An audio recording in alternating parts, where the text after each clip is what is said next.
Yo, what's up, family? Before we start the video, please leave a like, subscribe, and share it any and everyone that you can. Just being out there a little bit more. With that being said, let's get right into the video. The Boston Celtics just beat the Cleveland Cavaliers 120-95 in Game 1 of the second round of the Eastern Conference, and a lot is being said about the play of Jayson Tatum. Tatum continued his bad shooting, going 7 for 19 from the field with only 18 points, but also had 11 rebounds, 5 assists, and 3 blocks, and many other impactful plays, and I have some things to say about it, so let's get into the film. How y'all doing? I hope y'all doing good. If you're new here, welcome. If you're not, make sure you take your shoes off before you come in the house, and I want to start off by saying this. Jayson Tatum 100% needs to shoot the ball better if we're going to win the championship.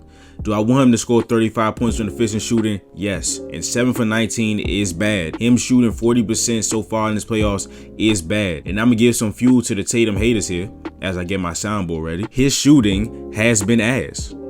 But there are tens of thousands of people who actually believe that Tatum isn't helping this team. There are people that actually believe Tatum is being carried because he isn't averaging 27 points. Tatum is lucky to have such a good team around him that he can have off shooter nights and they still can win. And this is the only year that I believe super team talks have been valid. But people will still tell you that no other top option in the playoffs can do this and win. Jalen Brunson has buried these performances with an absolute historic run of playoff games lately, but he had 2 stingers to start off the playoffs and his team held him down and they went up 2-0. Anthony Edwards scored 15 points in the first round and his team was good enough to hold him down. These things happen, and again, do I want Tatum to be scoring consistently like Brunson and Anthony Edwards have? Yes, that's a resounding yes.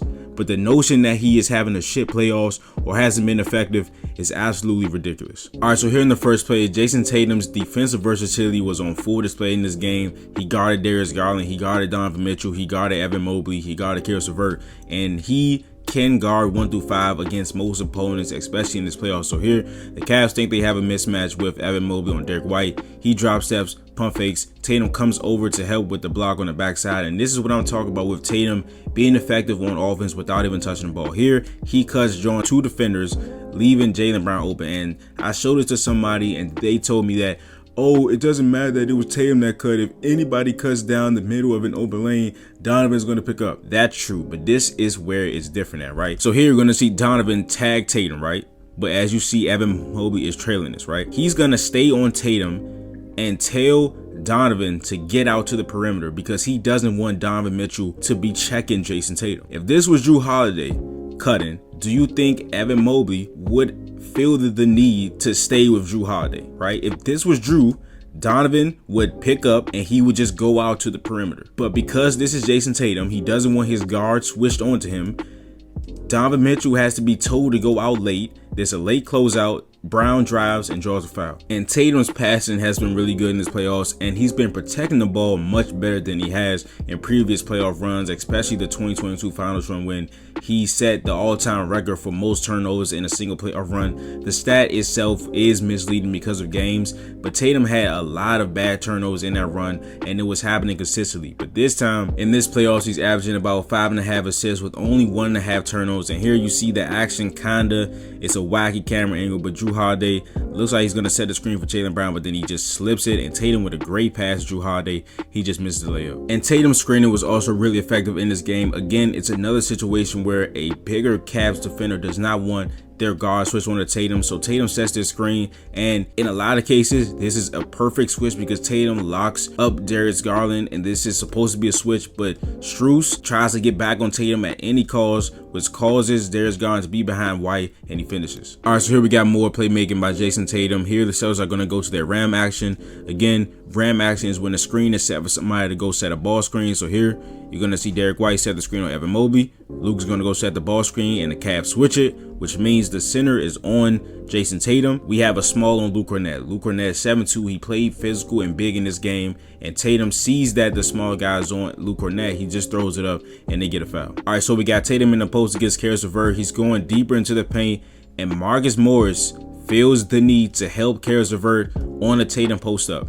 Tillman is going to make a nice cut, occupying Tristan Thompson, and all because Tatum garners 2 defenders. There's a 2-on-1 on the right side with Al Horford and Pey Pritchard, and he gets him a wide open look, but he just misses. This video is brought to you by PrizePicks. PrizePicks is America's #1 fantasy sports app with more than 3 million members. It is the easiest and most exciting way to get in on the action while you watch your favorite sports and players. You just pick more or less on 2 or more player stats and watch the winners roll in. Download the app today and use the code CLNS for a first deposit match up to $100. PrizePicks is the best way to get action on sports in more than 30 states across the country, including California, Texas, and Georgia. PrizePicks even offers injury insurance so that your entries stay in play even if one of your players gets injured. For basketball games, if you have a player who exits the game in the first half and does not return in the second, PrizePicks will have your back and not count that as a loss. Personally, I've been using PrizePicks for about 2 years and I've won a pretty penny in that span. I only do NBA and NFL, but you guys are probably more versatile than I am. Today I have another slight 2-man. Obi Toppin more than 18.5 fantasy points and Isaiah Hartenstein less than 32.5 fantasy points. Once again, download the app today and use the code CLNS for a first deposit match up to $100. Pick more, pick less. It's that easy. All right, so here he stops the carries of her drive right here, drives on them, stops, forces a pickup. Then we're going to have Darius Garland come off on this handoff by Marcus Morris. Tatum is going to swipe at him right there, forces him to go to the other side into Tillman. Tillman gets a nice contest. We get the rebound. And here we got Tatum again as a playmaker. He's going to drive. He's going to occupy Max Strus and Darius Garland, keep the ball high so Garland can't swipe at it. He's going to kick it out to Derek White, who's been automatic from 3. Now, this play is the definition of having your fingerprints all over a possession. So here he starts with Evan Mobley. They're going to do a handoff with Donovan Mitchell. He switches on to Donovan Mitchell. He drives on him to no avail. Tatum blocks it. Now we're going to fast forward to the offensive side of the ball. The Celtics are running. He's going to get the ball here, pick and roll with Al Horford, and watch this pass. Incredible pass, leads him right to where he needs to be. Isaac Okoro is a tag man. He comes out. The Celtics, they swing the ball. Tatum again, another nice pass and the assist to Drew Holiday. All right, so last play we saw him get a block on Donovan Mitchell's drive with a great contest here. Gets another great contest on the Isaac Okoro drive, forces the air ball. And this is what Celtics fans talk about when we talk about how other teams are guarding Tatum and his gravity, right?